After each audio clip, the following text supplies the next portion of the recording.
Welcome to my channel. Trending একটা recipe নিয়ে আবারও চলে এলাম। আজ বানাবো অসম্ভব মজার মালাই রোল। আর এই রেসিপিটা তৈরি করা এতটাই সহজ, ঘরে যদি পাউরুটি থাকে যখন তখন যে কেউ বানিয়ে নিতে পারবেন। তাহলে আর দেরি নয়, চলুন বানিয়ে নিই। প্রথমেই সিম্পল হোয়াইট ব্রেড নিয়েছি। প্রতিটা পাউরুটির পিস সাইড থেকে কেটে নিব। সাইড কেটে নেওয়ার পর বেলে নিতে হবে। কাটাও বেলা কমপ্লিট হয়ে গেছে। এখন একটা সাইডে রেখে ক্রিম রেডি করে নিব। চুলায় পাত্র বসিয়ে দিয়েছি। প্রথমেই দিব হাফ কাপ পানি, দিয়ে দিব 4 টেবিল চামচ গুঁড়া দুধ, 2 টেবিল চামচ চিনি দিব, 1 চিমটি লবণ দিয়ে দিব, সামান্য এলাচ গুঁড়া দিব। এলাচের শুধু বীজটা গুঁড়া করে নিয়েছি। 2টা ডিম ভেঙে নিয়ে শুধু কুসুমটা দিব। এখন সব কিছু ভালো করে মিশিয়ে নিয়ে চুলা অন করে দিব। কম আঁচে রেখে জাল করে নিতে হবে। মিশ্রণটা দ্রুত ঘন করার জন্য 1 টেবিল চামচ কর্নফ্লাওয়ার পানিতে গুলিয়ে দিয়ে দিব।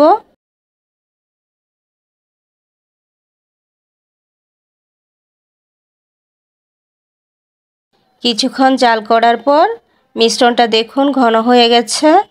তাহলে আমাদের ক্রিম রেডি। এখন রেডি করা ব্রেডের মধ্যে 2 টেবিল চামচ মতো দিয়ে রোল করে নিব। প্রতিটা রোল একইভাবে বানিয়ে নিব। আরও একটা রোল বানিয়ে দেখিয়ে দিচ্ছি।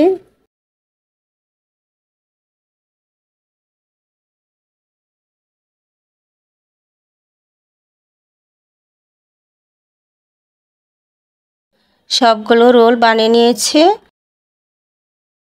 এখন রোলের উপর স্প্রেড করার জন্য মালাই বানিয়ে নিব।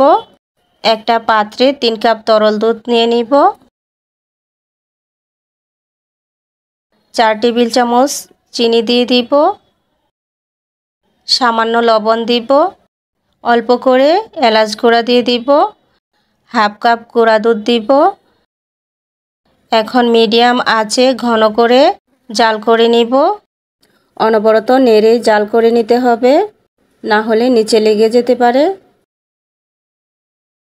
দুধটা জাল করতে করতে অনেকটাই কমে গেছে এবং বেশ ঘন হয়ে গেছে। এই পর্যায়ে তুলে নিব। তুলে নিয়ে ব্রেড রোলের উপর দিয়ে দিব।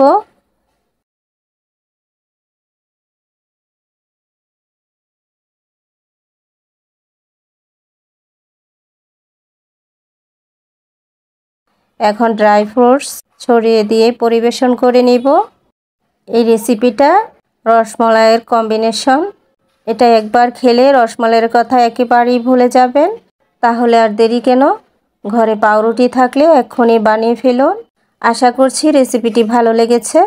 ভালো লেগে থাকলে আর যদি চ্যানেলে নতুন হয়ে থাকেন তাহলে লাইক, কমেন্ট, সাবস্ক্রাইব করে পাশে থাকবেন। আবারও দেখা হবে নতুন কোনো রেসিপিতে। সেই পর্যন্ত সবাই ভালো থাকবেন, সুস্থ থাকবেন। আল্লাহ হাফেজ।